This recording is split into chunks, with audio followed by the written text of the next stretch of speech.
안녕하십니까. 제20대 국회의원 선거 창원시 성산구 후보자 토론회 진행을 맡은 노병무입니다. 제20대 국회의원 선거를 앞두고 유권자 여러분의 올바른 선택을 돕기 위해서 창원시 성산구 선거방송 토론위원회에서 후보자 토론회를 마련했습니다. 창원시 성산구는 기계공업이 발달해서 근로자가 많이 사는 지역입니다. 그리고 경남 16개 선거 가운데 유일하게 야권 예비 후보가 여당보다 많았던 곳이기도 합니다. 과연 어느 후보자가 창원시 성산구를 대표하는 국회의원으로서 적합한지 이 토론회를 보면서 잘 판단해 보시기 바랍니다. 이번 토론회는 생방송으로 진행됩니다. 먼저 오늘 토론회에 참석한 후보자를 소개해 드리도록 하겠습니다. 기호 4번 정의당 노희찬 후보 나오셨습니다. 네, 안녕하십니까. 노희찬입니다. 그리고 기호 1번 새누리당 강기훈 후보 나오셨습니다. 예, 안녕하십니까. 강기훈입니다. 기호 3번 국민의당 이재환 후보 나오셨습니다. 안녕하십니까. 이재환입니다. 후보들의 자석과 질문 순서는 사전 추첨에 의해서 결정됐습니다. 그리고 오늘 토론회에서는 발언 시간을 엄격하게 제한합니다. 발언 시간을 잘 지켜주시기 바랍니다. 그리고 상대 후보를 인신 공격하거나 비방하는 일은 삼가해 주시기 바랍니다. 그리고 오늘 토론회의 의제와 초청 대상 후보는 공직선거법에 따라서 창원시 성산구 선거방송 토론위원회에서 결정했음을 알려드립니다. 자, 그러면 본격적인 토론에 앞서 후보자들의 출마 인사부터 들어보도록 하겠습니다. 발언 시간은 1분 30초입니다. 사전 추첨 순서에 따라서 노회찬 후보부터 시작하도록 하겠습니다. 안녕하십니까. 더불어민주당과 정의당의 단일 후보 기호 4번 노회찬입니다. 그동안 많은 분들을 만났습니다. 다들 참 힘들어하시는 경우가 많았습니다. 50대 가장은 정리해고와 명예퇴직의 압박에 시달리고 있습니다. 이제 20살 넘어서 군대까지 다녀온 아들은 언제 직장에 취직할지 몰라서 전전긍긍하고 있습니다. 그리고 살림살이를 맡은 가정주부들도 참으로 힘들어하고 있습니다. 창원의 물가는 또 왜 이리 비쌉니까? 지금 쓰레기 봉투값이 창원의 경우에는 서울 강남보다도 2배나 비쌉니다.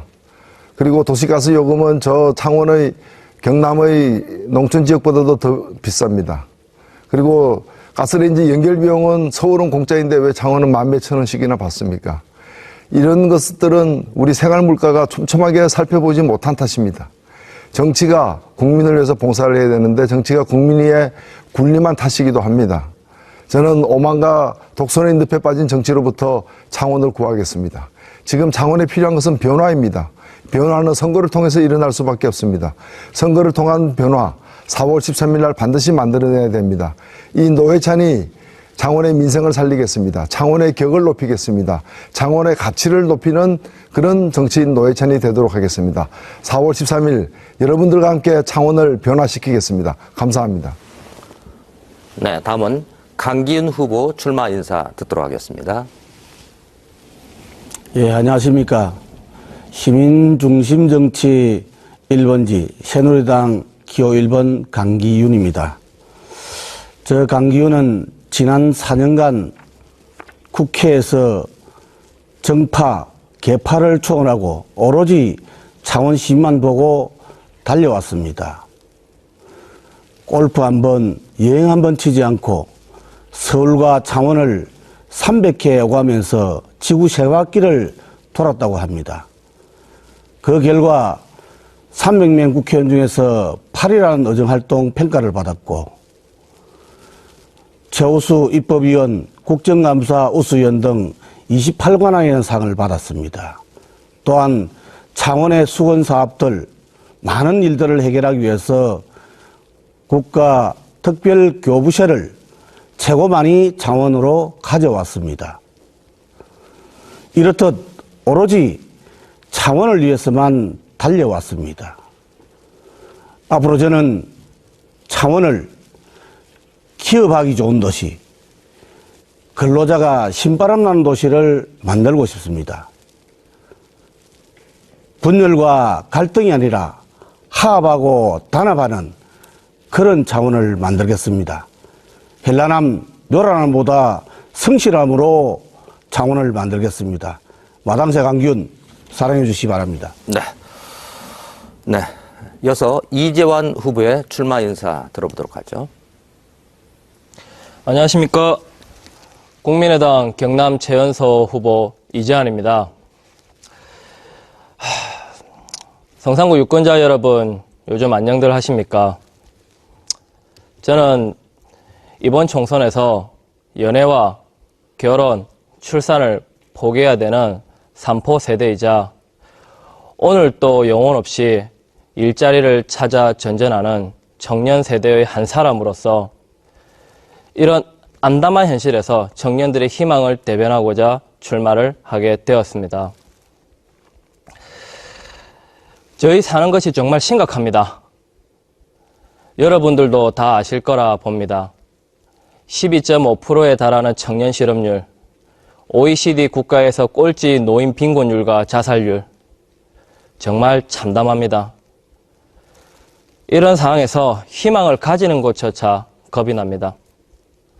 그래서 저는 희망의 정치를 하고 싶어 출마를 하게 되었습니다. 희망의 정치는 국민을 속이거나 배신하는 정치가 아니라 특권과 반칙, 꼼수의 정치가 아니라 사회적 약자와 소외계층을 감싸주고 아이들과 청년의 미래를 열어주는 노년의 행복을 주는 정치가 희망의 정치입니다. 감사합니다. 지금까지 후보자들의 출마 인사 들어봤습니다.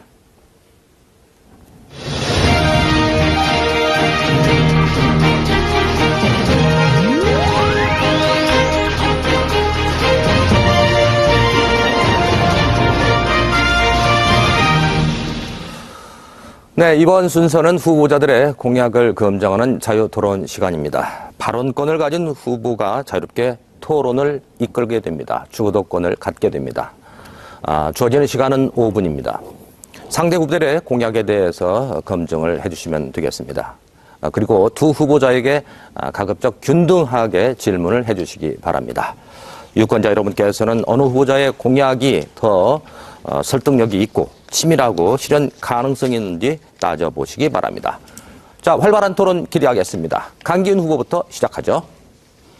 예, 노회찬 후보, 그다음 이재환 후보, 공통으로 질문 드리고 답변을 부탁합니다. 노회찬 후보께 먼저 질문 드립니다.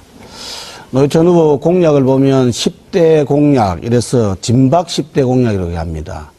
이것을 박근혜 대통령이 공약한 10가지 공약을 자기가 하겠다, 대통령이 지키지 못했다, 이렇게 이야기를 합니다. 이것은 잘못된 것 같습니다. 10대 공약 중에서 4개는 지금 추진 중에 있고 6개는 지금 검토 단계에 있습니다. 이것도 잘못된 것 같고요. 또한 대통령이 공약한 내용을 지역에 국회의원 출마하면서 그것을 내가 다 하겠다는 것은 이건 정말 과장된 어떤 공약이 아닌가 하는 생각도 갖게 됩니다. 또한 선심서 공약은 아닌지 이런 의심이 좀 더 있고요. 그리고 이와 같이 노 후보가 이야기한 10대 공약, 여러 가지 공약을 종합해 보면 국가예산 한 중앙을부터 한 23조가 필요하고 지방 공약이 한 4천억 정도에서 약 23조 4천억 정도가 됩니다. 군소정당인 정의당에서 이와 같은 돈을 어떻게 해서 마련할 것인지 하는 그런 부분에 대한 어떤 질문을 좀 드리고요. 저는 생활 밀착형 공약을 많이 했습니다.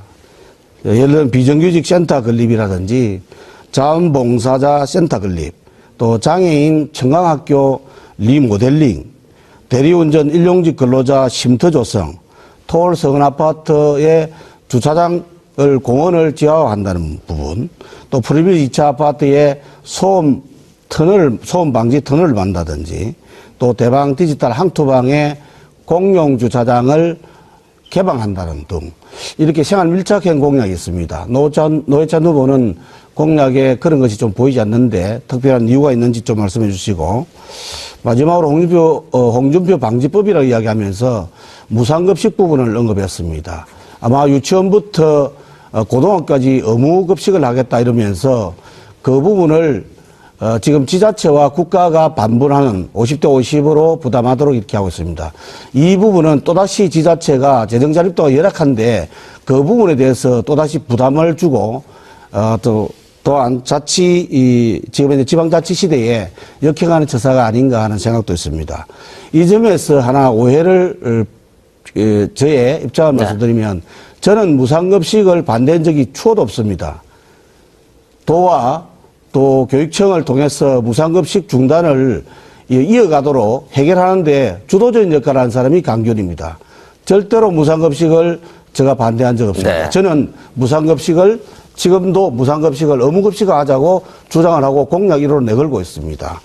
네. 그래서 이 점에 대해서 설명을 부탁드리고요. 이재한 후보께 질문 드립니다. 이재한 후보 지금 이제 최저임금 문제가 지금 최저임금이 6,030원입니다. 이것을 10,000원으로 인상하고자 한다고 공약을 말씀하셨습니다. 점진적으로 이렇게 그 최저임금을 올리는 것은 뭐 바람직하겠습니다만은 갑자기 이래 올리게 되면 여러 가지 문제가 있을 거로 봐지는데 그 점에 대해서 설명을 해 주시기 바랍니다. 네, 먼저 네, 노 의원님 제가- 답변하세요. 시간이 짧기 때문에 간단히 말씀드리겠습니다. 23조나 되는 그 예산이 드는 공약을 했는데 어떻게 된 거냐 이렇게 질문하셨는데 예를 들면 학교급식을 무상으로 하겠다. 제가 3조 계산했습니다.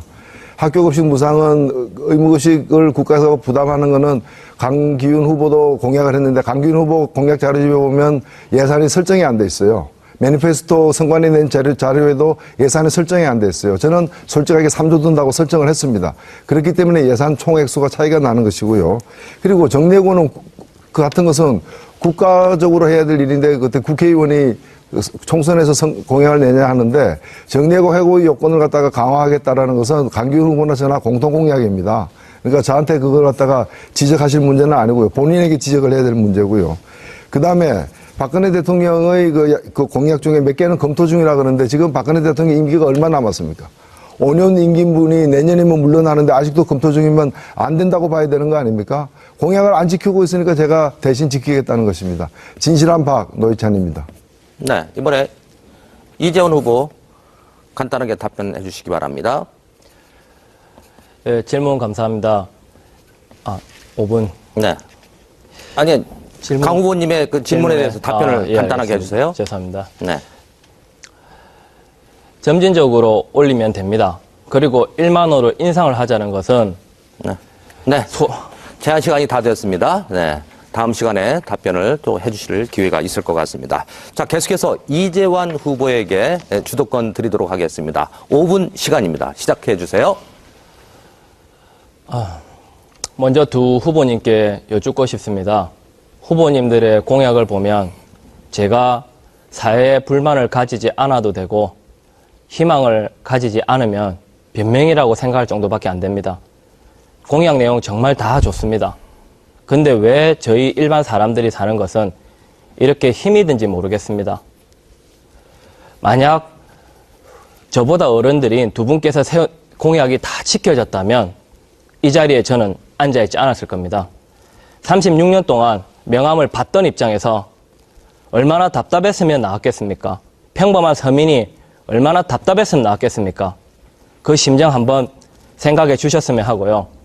두 후보께 질문을 하나씩 하겠습니다. 먼저 강기훈 후보께 먼저 질문을 드리겠습니다. 직장 어린이집을 확대한다고 하셨는데 지금 현재 정부에서 누리가정 분담금을 지원하지 않겠다는 것에 대해서 어떻게 생각하시는지 여쭙고 싶고요. 그리고 아까 무상급식 이야기를 하셨는데 친묵도 잘못된 겁니다. 만약에 정말 무상급식이 잘못됐다 생각하셨다면 자신의 소신대로 하는 것이 정치라고 봅니다. 그리고 노회찬 후보 정말 진보 정치의 선두주자이자 엑스파일 사건 등으로 정말 멋있는 분이라고 생각을 합니다. 하지만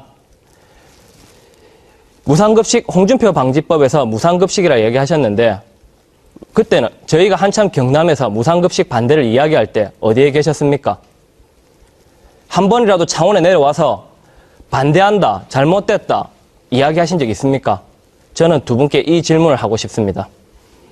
네. 예. 먼저 강기훈 후보 답변하세요. 먼저 직장 어린이집 관련해서는 지금 현재 직장 어린이집이 운영이 잘못되고 있습니다. 그 500인 이상의 직장에는 반드시 직장 어린이집을 마련하도록 되어 있습니다. 그런데 이것은 지금 현재 어린이집이 지금 민간은 포화 상태에 있습니다. 그런데 그걸 직장 어린이집을 민간에서 또다시 장소에 그 구분 없이 민간 어린이집 설치할 수 있도록 직장 어린이집 설치할 수 있도록 되어 있습니다. 그것은 잘못되었습니다. 제가 이야기하는 직장 어린이집은 직장 내에 직장 어린이집을 만들어야 된다. 그런 법입니다. 그것은 왜냐하면 엄마 아버지가 같이 출근하고 같이 퇴근할 때 또 직장 내에서 케어할 수 있는 그런 분위기를 만들어야 된다는 것이고요. 지금 이재한 후보께서 이야기한 무상급식, 저는 무상급식에 대해서는 지방자치단체의 고유 사무이기 때문에 이것을 국회가 관여할 수 없다는 그런 조항 때문에 물밑에서 작업했습니다. 도지사를 5번 만나고 교육감을 5번 만나고 또 도의회 의장을 만났습니다. 그렇게 해서 사실 이 발단은요, 우리 양질의 급식을 아이들에게 먹이자는 것입니다. 그래서 그것을 감사를 받아라, 감사를 못 받겠다, 여기에서 출발이 됐거든요. 지금 이제 도조례로 감사를 할 수 있게 되었습니다. 그래서 제가 지사님께 감사를 받아들일 수, 조례로 감사를 할 수 있게 되었으니까 지원해야 됩니다. 이래서 지금 440억이 지원되었습니다. 교육감국에 제가 말씀드렸습니다. 어떠한 이유로도 100% 만족이 되지 않더라도 받아들여야 됩니다. 이렇게 해서 받아들여서 지금 급식 중단 상태가 지금 이어지고 있는 겁니다. 네. 이어서 노회찬 후보 답변해 주시기 바랍니다. 네, 이재한 후보님 질문 고맙습니다. 홍준표 방지법을 냈다고 하는데 무상급식 중단 조치가 이루어졌을 때 노회찬은 어디서 뭘 했느냐라고 이렇게 질문을 하셨습니다. 분명히 말씀드립니다. 저는 홍준표 지사가 경상남도 도민들의 반대를 무릅쓰고 무상급식 중단 조치를 갖다가 취했을 때 2014년부터 시작해서 각종 TV 토론에 나가서 아주 강하게 문제 삼았습니다. 제가 비록 경남도민은 아니지만 전 국민에게도 미치는 영향이 크기 때문에 이 조치가 재고돼야 된다고 여러 차례 제가 비판적으로 얘기를 했고요. 그리고 한 번에 100만 명씩 듣는 노유진 정치 카페에서도 수차례 이런 홍준표 지사의 오만과 독선에 대해서 비판을 하고 즉각 시정하도록 요구한 바가 있습니다. 네. 이재한 후보 30초의 시간이 있습니다. 두 번의 답변을 잘 들었습니다만 저한테는 와닿지가 않습니다. 직장 어린이집 말씀하셨는데 누리과정 문제부터 해결하고 직장 어린이집 말씀하신 게 맞고요. 지역의 주민의 대표를 뽑는 것인데 왜 대변하지 못합니까? 또한 노회찬 후보께도 말씀드리고 싶습니다. 여기는 창원입니다. 창원에 오셨어야 합니다. 그 전에 미리. 네, 잘 들었습니다. 열띤 토론이 이어지고 있습니다. 이어서 노회찬 후보에게 주도권 드리도록 하겠습니다. 5분의 시간입니다. 네, 요즘에 선거가 시작되고 길거리에 나붙은 현수막을 보면은 각 후보의 주장을 알 수가 있는데 제가 강기훈 후보께 질문을 드립니다. 강기훈 후보의 플래카드 현수막에 보면은 쉬운 해고를 척결하겠습니다. 저성과자 해고 제한법을 대표 발의하겠습니다. 이렇게 적혀 있는데 이걸 공약으로 이렇게 봐도 될 것 같습니다. 사실 쉬운 해고를 쉽게 해서 경제를 활성화시키겠다는 것은 박근혜 정부의 아주 핵심적인 정책 사안이고 온 국민의 반대를 무릅쓰고 이걸 강행한 것이 바로 얼마 전의 일입니다. 그런데 박근혜 정부의 대표적인 이 정책 브랜드인 쉬운 해고를 척결하겠다. 박근혜 정부의 정책을 척결하겠다는 건데 과연 이것이 가능한 일인가? 특히 새누리당 의원으로서 가능한 일인가? 그리고 그동안에 이것이 오랜 과정을 거쳐서 사회적으로 논의되고 국회에서도 논의되고 그럴 때 대정부 질문 한 번 안 했습니다. 대정부 질문 한 번 안 했을 뿐만이 아니라 이걸 가지고 성명 한 장 발표한 적이 없고 공개적으로 반대 한 번 한 적이 없고 의원총회에서 발언 한 번 한 적이 없는데 이제 와서 당선이 되면은 이걸 척결하겠다라는 것이 과연 우리 창원 시민들에게 얼마나 설득력이 있을지 의문입니다. 답변해 주시죠. 예, 아마 저성과자 해고 문제를 갖고 이야기하는 것 같습니다. 이것은 노사정 협의 과정에 정부에서 지침으로 저성과자 해고 문제, 그 다음에 취업 규칙 변경을 발표를 했습니다. 그래서 노사정위원회가 파괴됐습니다.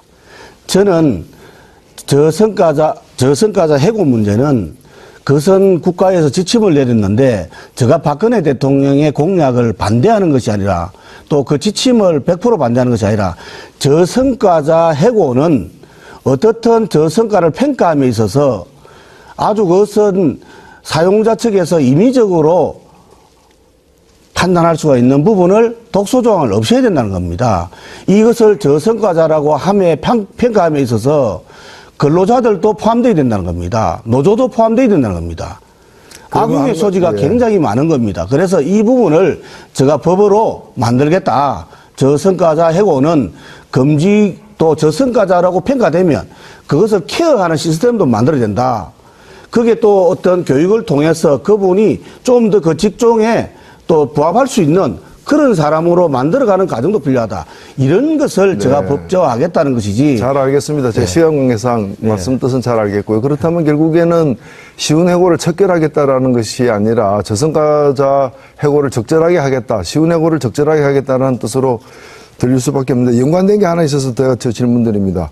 정리해고와 기업 매각에는 노조의 동의를 구하겠다. 이런 현수막도 지금 붙이셨는데 사실 올해 2월 달에 강기훈 의원께서 이 기업활력 제고 특별법이라고 해가지고 주주총회가 아니라 이사회에서도 합병 매각 구조 조정이 가능케 하는 그런 이제 법안에 대해서 찬성을 했습니다.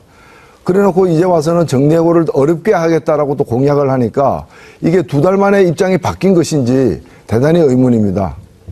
답변해 주시죠. 제가 본회의에서 이사회에서 그 부분을 정리해고 부분을 뭐 어떻게 한 부분을 구체적인 내용은 모르겠습니다만은 저는 지금 찬성 표결하셨어요. 예, 정리해고 이 회사를 정리하는 데 있어서는 반드시 그 구성원들의 동의를 받아야 된다 하는 것을 주장하고 법을 좀 제출하는 상태입니다. 예. 지금 이야기하는 그 부분이 본회의에 언제인지 모르겠습니다만은 저는 이 법안을 정리하고 이 부분에 대한 법안은 노조의 동의를 얻어야 되는 부분은 벌써 한 5개월, 6개월 전에 법안을 제출한 상태에 있습니다. 그러면은 지금 한국 4년이라고 생산직 전원이 노조의 동의 없이 일방적으로 정리하고 당하고 있는 이런 현장에도 좀 가보셔야 했지 않았는가 생각이 되고요. 시간이 부족하지만 이재한 후보께 저는 이재한 후보의 공약을 보면서 굉장히 공감대를 많이 느꼈는데 이 청년 고용을 갖다가 확대하기 위한 방안에 대해서 한번 좀 상세하게 방안을 제시해 보시죠.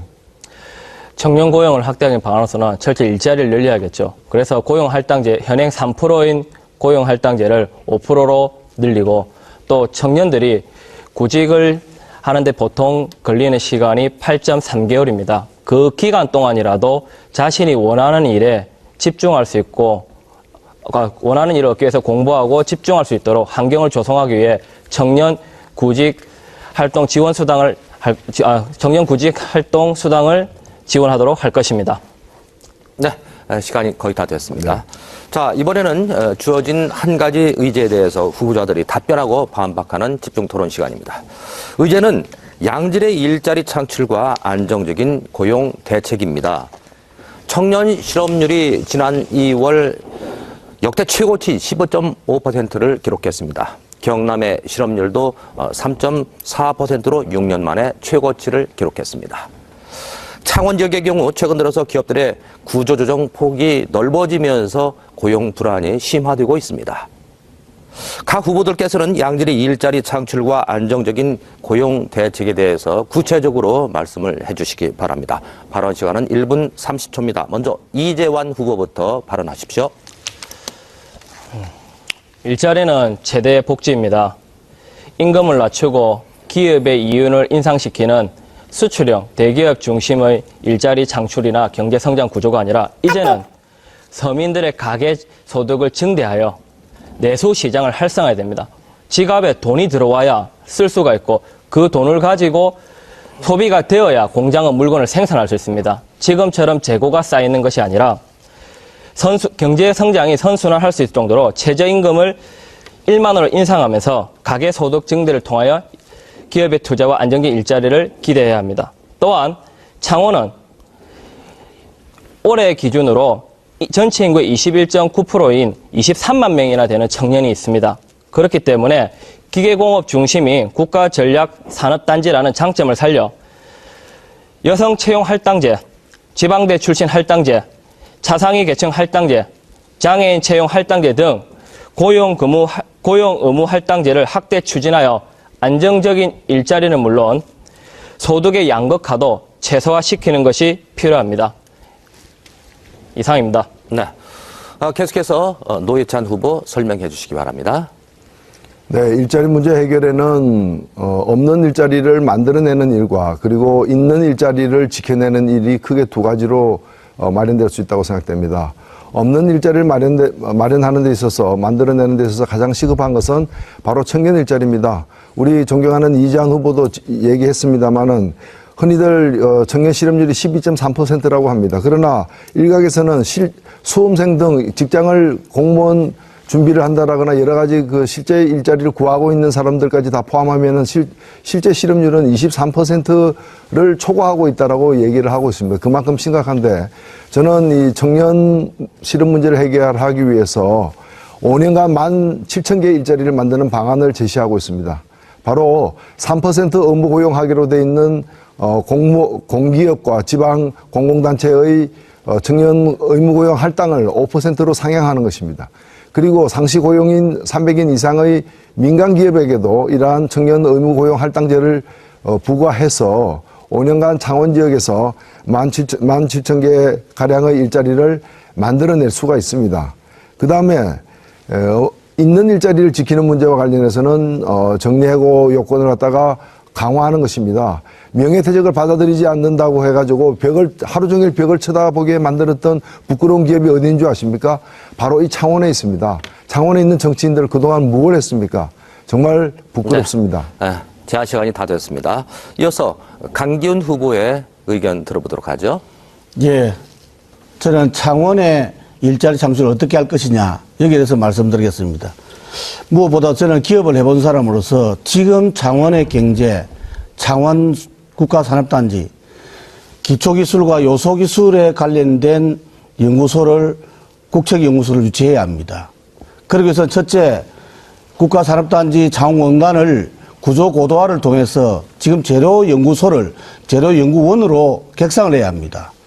원으로 바꿔서 거기에 있는 모든 메터리얼, 재료, 금속, 비금속, 바이오, 여러 가지 재료를 집중화해서 여기서 창원공단에서 재료연구원으로 해서 모든 소재에 대한 연구를, 기초연구를 해야 합니다.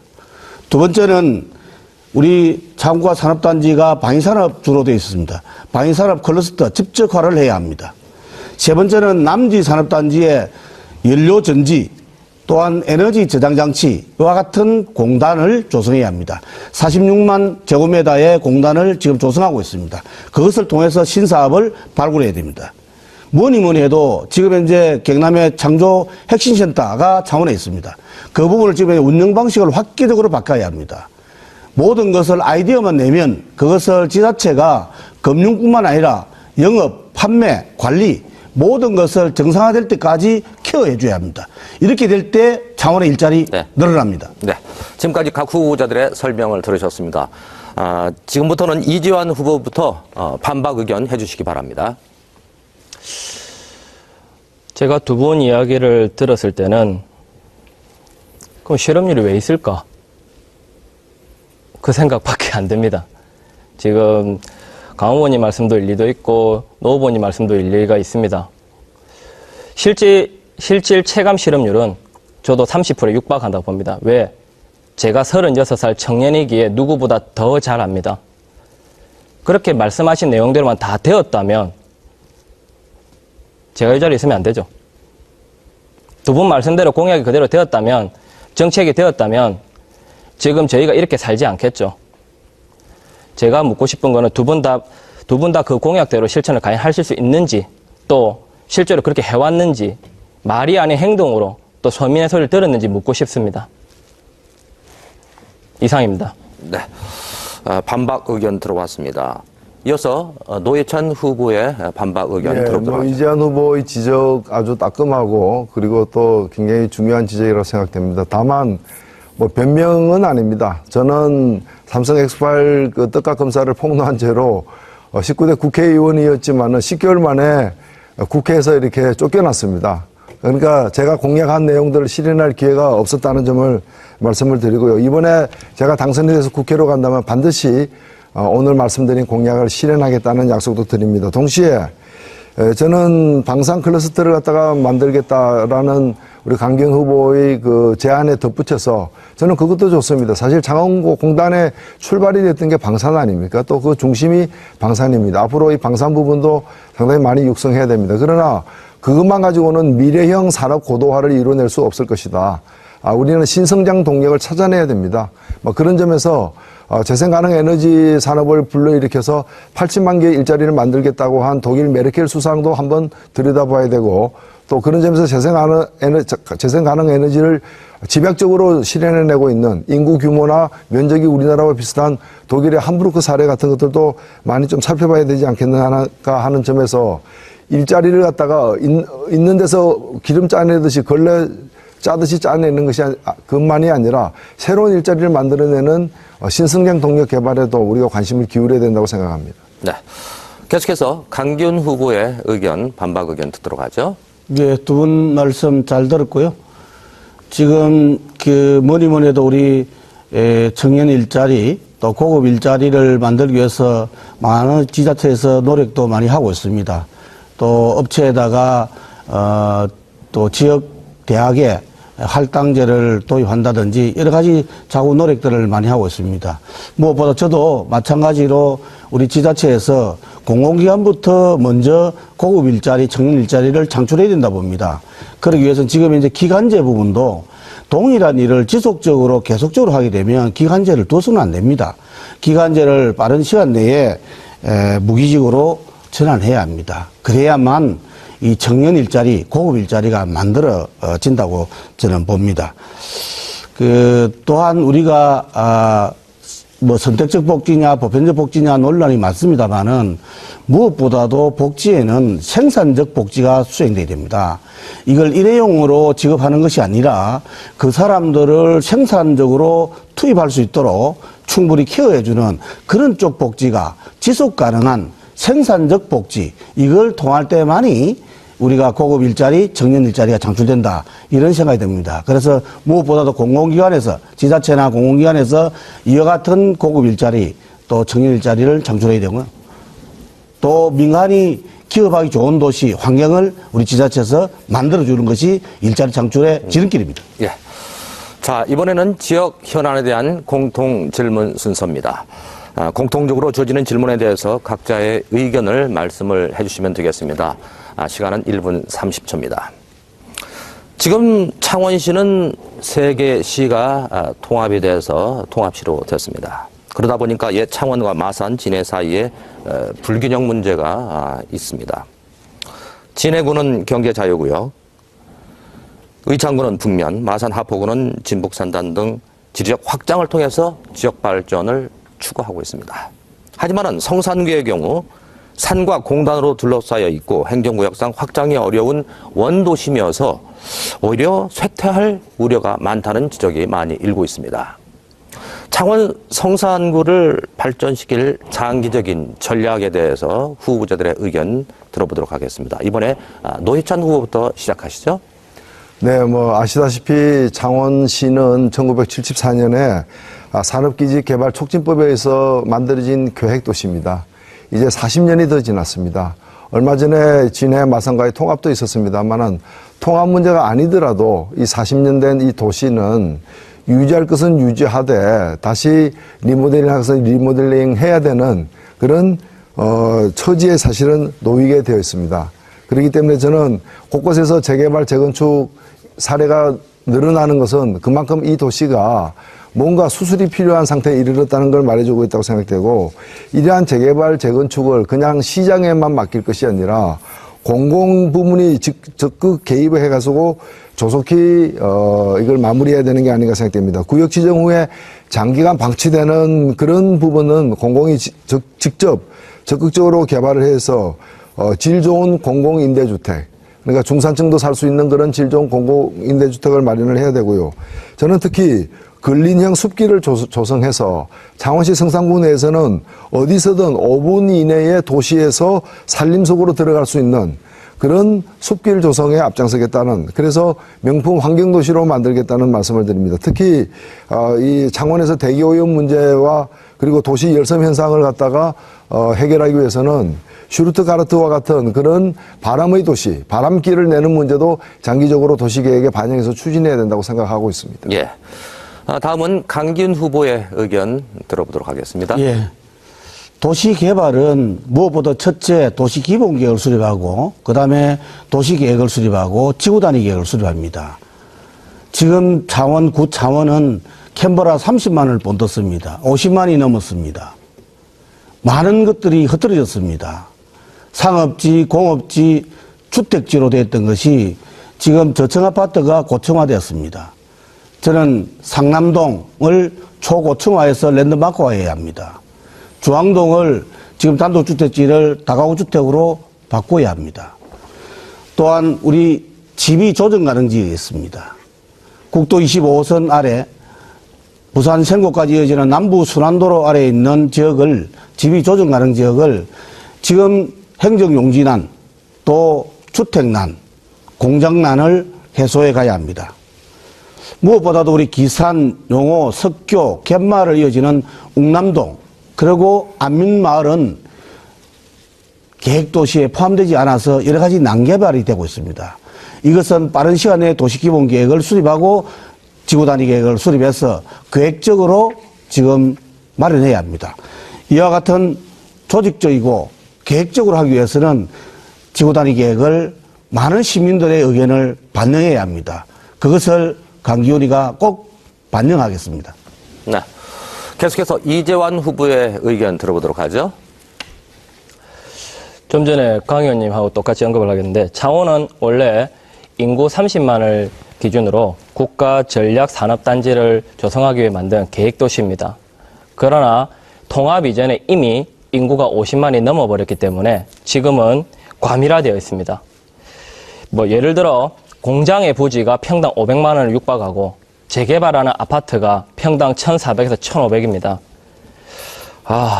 너무 서민들은 들어갈 자리가 없습니다. 그리고 교통체증, 환경오염 등 성산구 안에서만 개발을 하려고 계속하고 있습니다. 그래서 이런 문제는 10년 전부터 예견이 되었는데 이 예견된 문제를 과거의 정치주들, 지금 현재 정치주들 왜 해결하지 못하고 지금까지 남기지 않습니까? 저는 분산을 하고 눈을 바깥쪽으로 돌려야 된다고 생각합니다.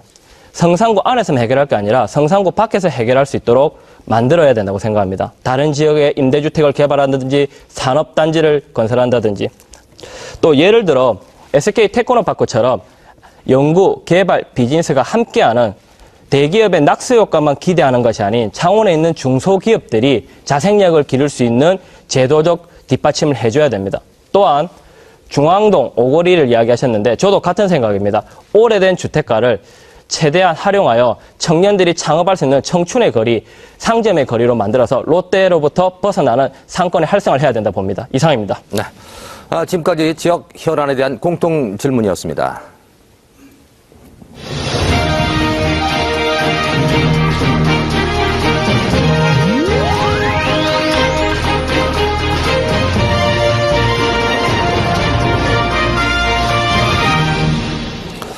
자, 이번에는 후보자들의 자질을 검증하는 순서입니다. 주도권을 가진 후보자가 자유롭게 토론을 이끌게 됩니다. 주어지는 시간은 5분입니다. 어느 후보자가 국회의원으로서 자질을 갖췄는지 잘 판단을 해보시기 바랍니다. 이번에 강기훈 후보부터 시작해 주시죠. 예, 우리 노회찬 후보, 이재환 후보 순으로 질문을 드리겠습니다. 노회찬 후보님은 이 당적을 지금 4번, 5번째 바꾼 것 같습니다. 국민 승리 21에서 민노당으로 또다시 진보신당으로 또다시 통합진보당, 통합진보당은 지금 현재 정당 해산이 됐습니다만 갔다가 다시 정의당으로 왔습니다. 또한 지역구도 농원에서 동작으로 갔다가 또다시 창원으로 왔습니다. 또 어느 인터뷰에서 창원 출마는 본인의 의지가 아니라 당의 또 지침에 의해서 이렇게 내려왔다고 했습니다. 또한 이번에 단일화를 또 주장하면서 노선과 이념 또 정강정책도 다 다른데 이런 전략적 약간 단일화 이런 걸 또 추진해 왔습니다. 이런 걸 보면서 당을 옮길 때는 종북이다, 종북이 싫다 이러면서 왔다가 또 종북을 표방하고 있는 당에 들어갔다가 또 다시 나왔다가 또 창원 출마도 본인 의지가 아니고 또 당의 지침에 의해서 내려왔다. 또 농원에서 동작에서 창원 왔다. 그래서 이 부분에 대해서 정체성에 대한 의문을 좀 제기하는 사람이 있고요. 또 이와 같은 것을 총체적으로 보면 입신양면을 위한 좀 기회주의가 아닌가 하는 이런 이야기들도 좀 있는 것 같습니다. 거기에 대한 답변과요. 그 다음 정의당의 비례대표 1번입니까? 이정미 우리 부대표입니까? 그분이 북한이 그 독재 정권이냐 이렇게 뭐 기자가 물으니까 답변할 의무가 없다 이렇게 했습니다. 답변할 의무는 저도 봐도 뭐 본인이 하고 안 하고는 본인 마음이니까요. 그런데 노 후보님은 과연 북한은 독재 정권이 맞는지 또 우리의 주적인지 아닌지 그 점에 대해서 좀 말씀 좀 해주시고요. 그 다음에 근로자를 위한다면서 17대 19대 4년 9개월간 국회의원 활동하면서 제가 뭐 조사가 미흡한지는 모르겠습니다만은 근로자 분야에 대한 법안이 하나도 제출된 게 없더라고요. 특별한 이유가 있는지. 예. 그 점에 대해서 좀 말씀을 해 주시기를 바랍니다. 다음에 우리 이재한 후보님, 뭐 정책연대는 제가 볼 때 당과 당 간에 정책연대는 가능하다고 봅니다만은 명분 없는 야권 연대, 뭐 이런 데서 어떻게 생각하시는지 또 그리고 갑자기 이렇게 낙하산으로 지역 정서도 모르고 또 지역의 수건사업이 뭔지도 모르면서 내려와서 야권 단일화를 추진하는 부분에 대한 어떤 이재한 후보의 입장은 어떻는지 그리고 지금 국민의당은 새정치를 표방하고 있습니다. 끝까지 이 완주를 하실는지 이 점에 대해서 각 후보님 답변해 주시기 바랍니다. 네, 노회찬 후보부터 답변해 주시죠. 예, 뭐 시간 얼마 안 난 질문이 너무 길어가지고 답변을 들을 의지가 있는지 의심스럽습니다만은 답변을 드리겠습니다. 당 이름이 여러 차례 바뀐 건 사실입니다. 뭐 대한민국의 당 이름 얼마나 자주들 바뀝니까? 그러나 저는 한 번도 당을 옮긴 적은 없습니다. 저는 진보정당이라는 제 마음의 또 제 신념의 제 철학의 정당을 한 번도 벗어난 적이 없다. 다만 가세가 빈궁하면은 이사자주 가듯이 당이 어렵다 보니까 이러저러하게 합치고 또 나뉘고 하는 그런 과정이 있었을 뿐이다 이렇게 생각이 되고요.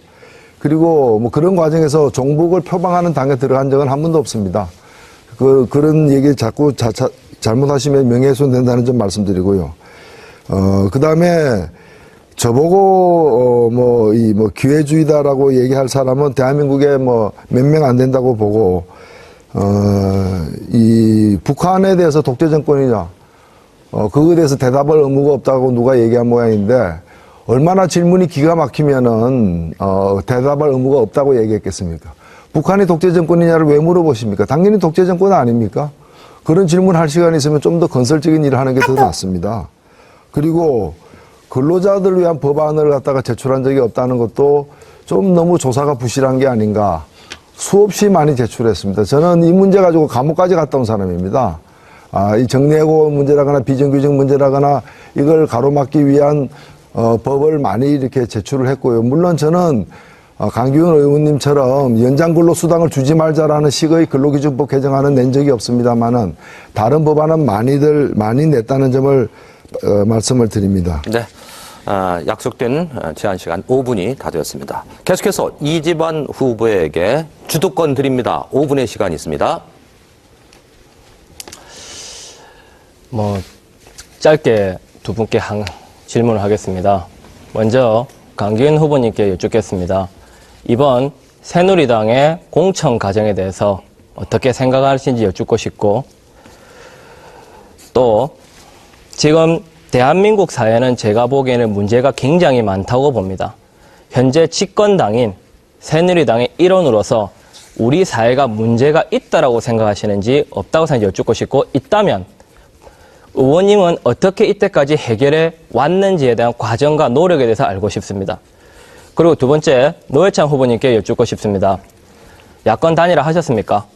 어제까지 야권 단일 후보라고 외치고 다니셨는데 4년 전 총선을 기억하십니까? 손모 후보와 김모 후보가 야권 분열을 하여 새누리당에 표가 갔습니다.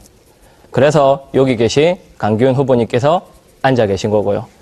그때 당시 끝까지 완주하도록 만든 여모 도의원께서 김모 후보를 끝까지 완주하게 만든 여모 도의원이 지금 현재 노회찬 후보님의 선거 캠프의 핵심 인물로 알고 있습니다. 과거에 야권 분열을 초래했던 분들이 야권 단일을 요구한다. 왜? 결과 중심이니까. 과정이 아니라 결과 중심이니까. 나는 될 사람이니까, 센 사람이니까. 어차피 새누리당 한 표 주기 싫으면 도와달라. 이런 식의 패권주의적 진보는 어떻게 생각하십니까? 제가 보기에는 좀 납득할 수가 없습니다. 후보님 내에서 굉장히 존경하는 마음을 가졌던 한 사람으로서 여쭙고 싶습니다. 진보가 무엇입니까? 자기 중심적인 진보가 진보입니까? 이상입니다. 네. 먼저 강 의원님 답변해 주시죠. 예, 공천 과정. 저도 참 안타깝고 여야 공이 이 공천은 앞으로 이와 같은 사천이 돼서는 안 된다고 저는 강하게 주장하고 있습니다. 다행히 저는 이번 성산구의 새누리당에 단독으로 후보가 돼서 많은 우리 시민들의 사랑 때문에 저는 단수 입후보가 되었습니다. 그런데 김무성 당대표는 우리가 앞으로 국민에게 공천권을 돌려드려야 되겠다 한 것도 제가 김무성 대표에게 이야기한 것입니다. 상향식 공천이 또 오풍 프라이머리 하는 이야기를 풀어서 말씀해 주십시오. 그것이 우리 새누리당은 공천을 국민에게 돌려드리겠습니다 하고 하시기 바랍니다 해서 그것을 내걸었습니다. 그런데 하는 과정에 유한구 우리 공천관리위원장님께서 조금 당규에 나와 있는 쉽게 이야기하면 당선 가능성이 저조한 곳은 전략공천이 가능하다는 그 단서조항이 있어서 그것을 너무 악용한 것이 아닌가 하는 생각이 듭니다.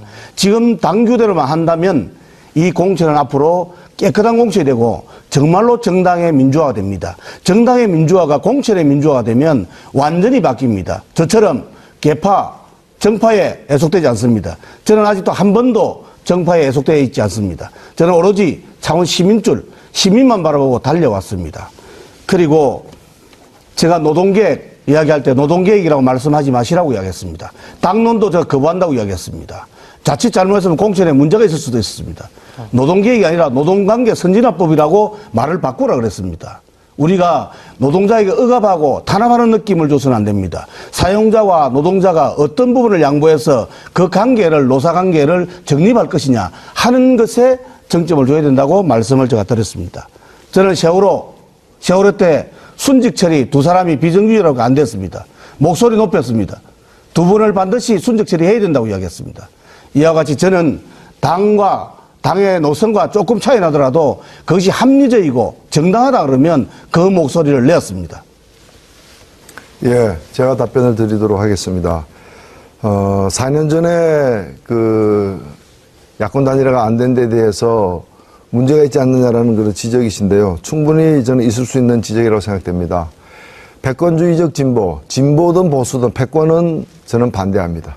진보이기 때문에 패권이 용납될 수 있는 건 아니라고 생각됩니다. 근데 좀 정확하게 해야 될 것 같습니다. 4년 전에는 민주당과 당시 통합진보당과의 야권 단일화는 성사가 되었습니다. 그런데 진보신당과 이 야권 단일 후보 사이의 진보 단일화가 실패했습니다. 이 실패는 지금도 부끄러운 일입니다. 누구도 이 실패에 대해서 잘했다고 얘기하는 사람은 없습니다. 다들 반성해야 된다고 생각하고요. 다만 이번에는 이 실패 때문에 진보 단일화를 먼저 손석경 후보와 이뤄냈고 그 바탕 위에서 허성무 후보와 야권 단일화를 이뤄냈는데 이 야권 단일화도 완성된 게 아닙니다.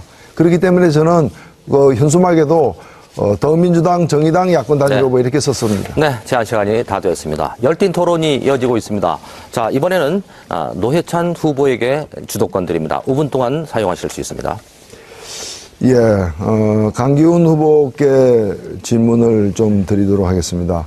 강기훈 후보께서는 2005년 3월에 새누리당 경남도당 위원장에 취임을 했습니다.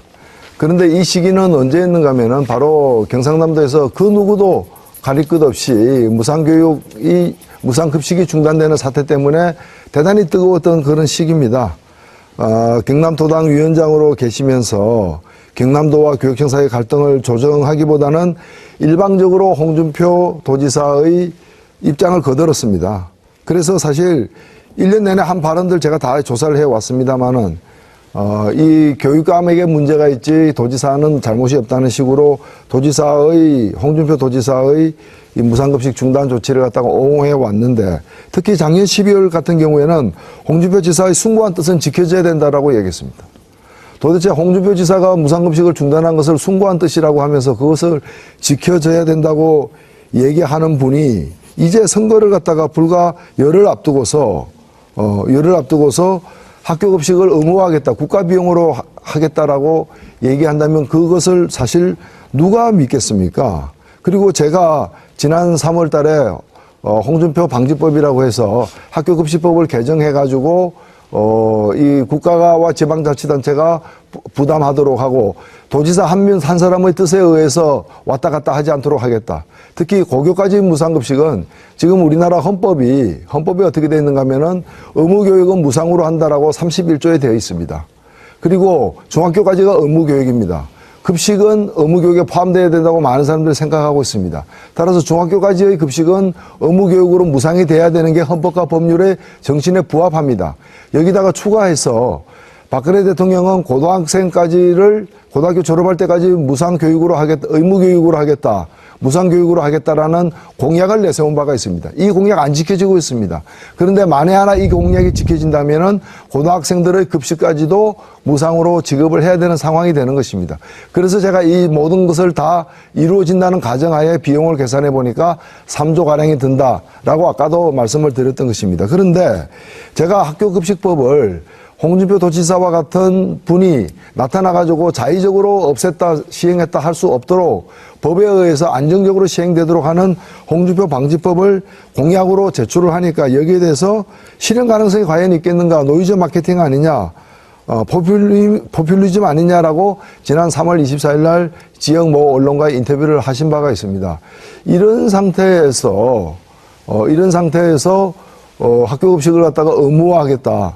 그걸 또 국가 비용으로 하겠다라고 공약을 한다면은, 그리고 이제까지 무상급식을 선거 앞두고 홍준표 지사가 꼬리를 내리고 있는 상황이 되었는데, 이런 식으로 된다면 과연 저는 우리 유권자들이 정치에 대해서 신뢰를 할 수 있을까?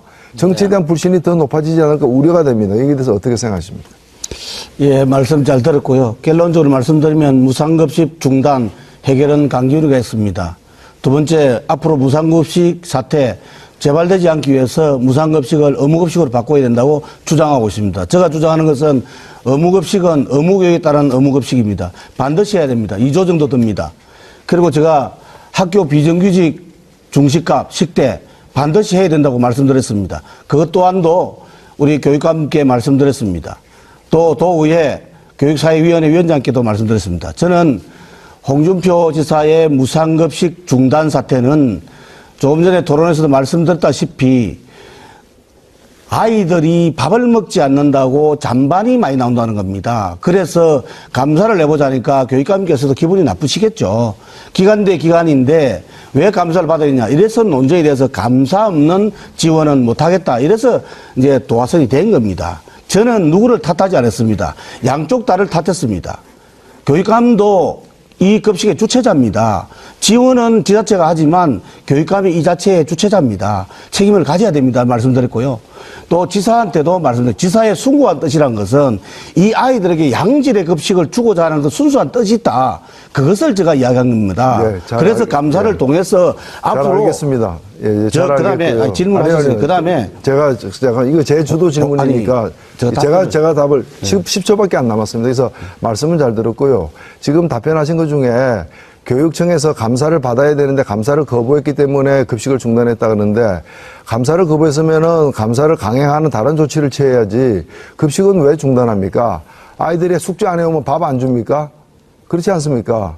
그걸 갖다가 급식을 중단하는 이유가 될 수 있다고 얘기합니까? 네. 열띤 토론이 계속 이어지고 있습니다. 자, 이번에는 후보자들에게 각기 다른 질문을 드리도록 하겠습니다. 답변 시간은 1분 30초입니다. 먼저 이재환 후보에게 질문 드립니다. 우리나라는 국회의원에게 주는 혜택이 상당히 많다는 지적이 많습니다. 높은 연봉과 연금, 그리고 많은 비서진이 있습니다. 선진국에 비해서 너무 과하다는 지적이 많이 있는데, 국회의원이 받는 특혜 어느 정도가 적절하다고 보십니까? 국회의원이 일을 잘하면 당연히 특혜 많이 받아야겠죠. 1년에 국회의원 1인당 14억의 세비가 들어가는 것으로 알고 있습니다. 근데 제가 지금까지 본 어른들의 모습으로서는 1억 4천도 아깝습니다. 왜? 매일 싸우고 비난하고 험담하고 저희 같은 서민에 대해서는 관심이 전혀 없고 이념과 정책 대립만 하는 양당 사이에서 맨날 싸우는 분들한테 꼭 돈을 줘야 되는지 지원을 해야 되는지 잘 모르겠습니다. 저는 먼저 우리한테 찾아와서 들으려고 하신 분이 없기 때문에 제가 보기에는 지금 현재 특혜는 굉장히 많이 준다라고 보고요. 정말 일만 잘한다 하시면은 지금의 특혜가 아니라 그 이상도 줘야겠죠. 하지만 지금은 조금 아닌 것 같습니다. 그리고 또 국회의원들의 특권을 남용하는 경우도 너무 많기 때문에 지금은 아니라고 생각합니다. 특혜를 많이 줄였으면 줄였지 늘려서는 안 된다 생각합니다. 또 하나 제가 예를 들었다면 청년 실업에 관련하여 청년 발전 기금을 조성하기 위해 제가 내세웠던 정책 중 하나가 발표는 안 했지만 국회의원들이 스스로 자발적으로 세비를 줄여서 한 명이 1억만 줄이면 300명에 300억입니다. 그 돈으로 왜 주변 사람들을 도우려고 하지 않습니까? 오히려 반문하고 싶습니다. 특혜 부분에 대해서. 이상입니다. 예. 계속해서 노회찬 후보에게 질문 드리겠습니다. 노회찬 후보는 이번 선거에서 국회의원으로 당선이 된다면은 국회에 제출할 제1호 법안 지금 무엇을 생각하고 있습니까? 네, 정리해고 제한법입니다. 사실 이 법에 대한 아이디어는 아까도 말씀드렸다시피 이제 박근혜 대통령 공약에서 얻은 것인데요. 박근혜 대통령도 그렇게 또 얘기를 했습니다. 이 긴박한 경영상의 이유로 이렇게 필요할 때 최소한으로 이루어져야 될 그런 정리해고가 이 무분별하게 이제 남발되게 되면은 대량 해고로까지 이어질 수 있기 때문에 사회적으로 큰 어려움을 초래할 수 있다라는 것입니다. 전적으로 저는 공감하고요. 문제는 그 공약이 지켜지지 않고 있다는 데 있고, 그렇다면은 이것은 누가 먼저 제출했던 간에 이런 좋은 공약은 빨리 국회에서 이렇게 다루어서 이것이 입법화 되도록 해야 되는 게 아닌가 생각해서 제안을 했는데, 일자리를 만드는 일도 중요하지만 일자리 만든다는 게 말처럼 쉽지가 않습니다. 그렇기 때문에 있는 일자리를 그나마 제대로 합리적으로 지켜내는 일이 중요하고, 이것이 고용 안정인데요.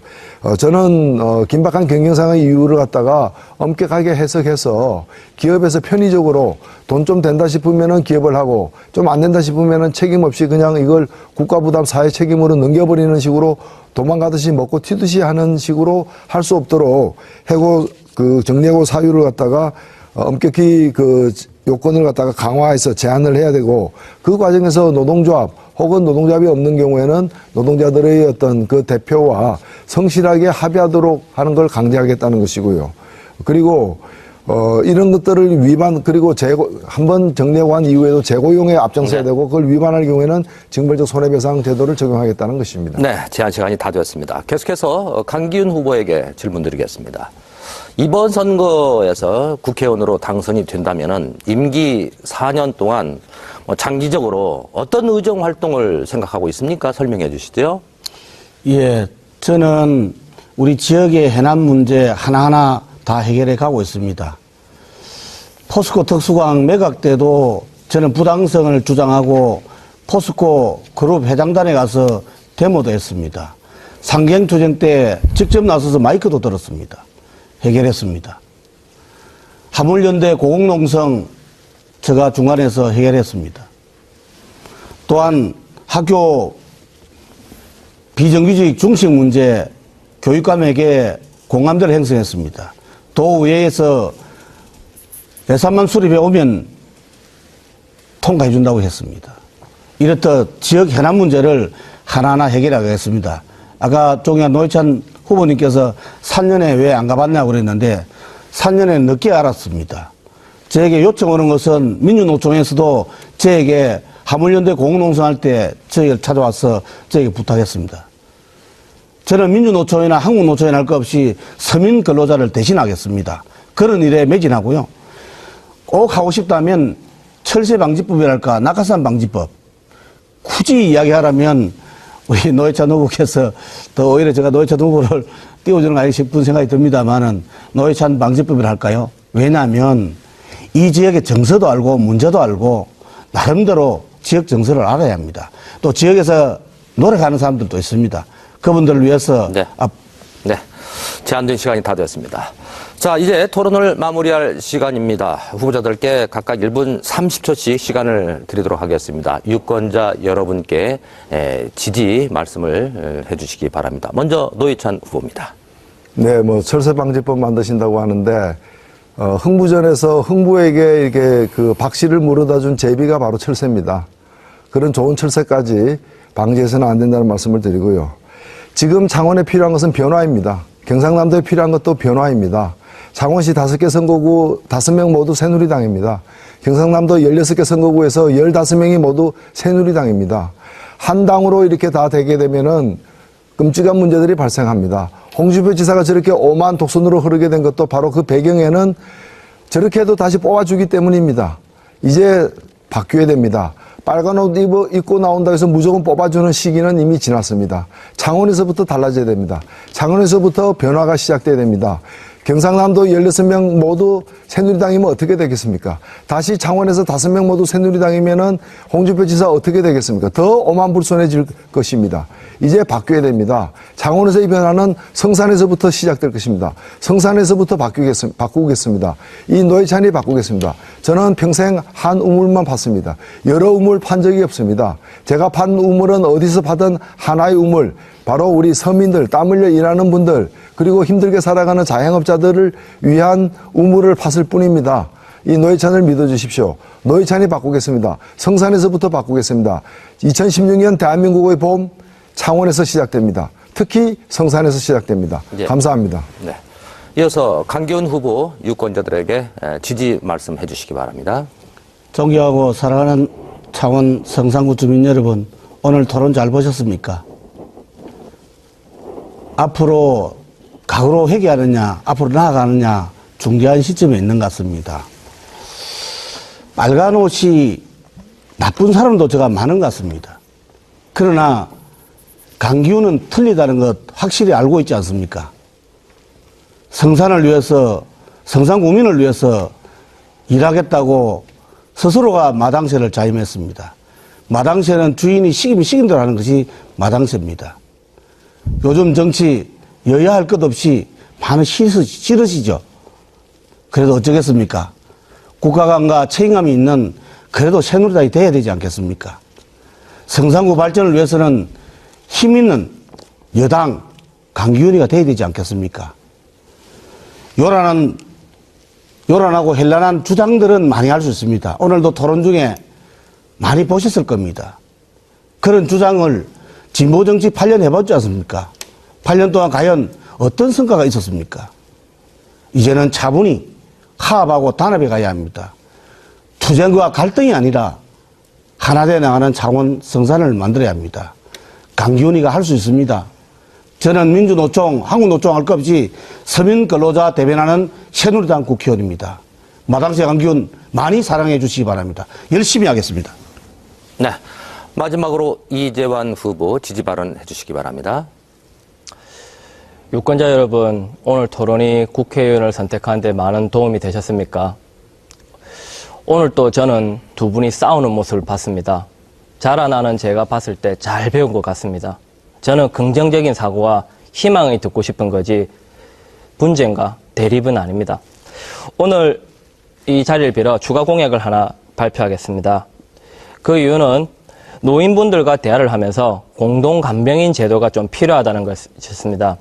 공동간병인 제도를 전면 시행 확대하여 개인 간병인이 할 수 없는 부분을 국가가 부담하여 적어도 저소득층이 의료 부분, 간병인 부분에서도 벗어날 수 있도록 돕도록 하겠습니다. 그리고 또 하나, 노인 성자활센터를 건립을 추진하겠습니다. 노인분들, 100세 시대에 노인분들의 음성화된 성 부분을 사회로 양성화시켜서 레크레이션, 상담실 등으로 노인들의 복지에 앞서도록 하겠습니다. 그리고 마지막으로 하고 싶은 이야기가 있습니다. 유세 차량도 없고 선거 사무원도 없고 혼자 발로 뛰는 저를 보고 서민은 정치하면 안 된답니다. 서민이 정치를 하면 안 되는 이유가 있습니까? 힘센 사람, 되는 사람만 되는 것이 아니라 저희 같은 서민도 꿈을 가지고 도전할 수 있는 기회를 주셨으면 합니다. 간곡히 부탁드리겠습니다. 이상입니다. 네.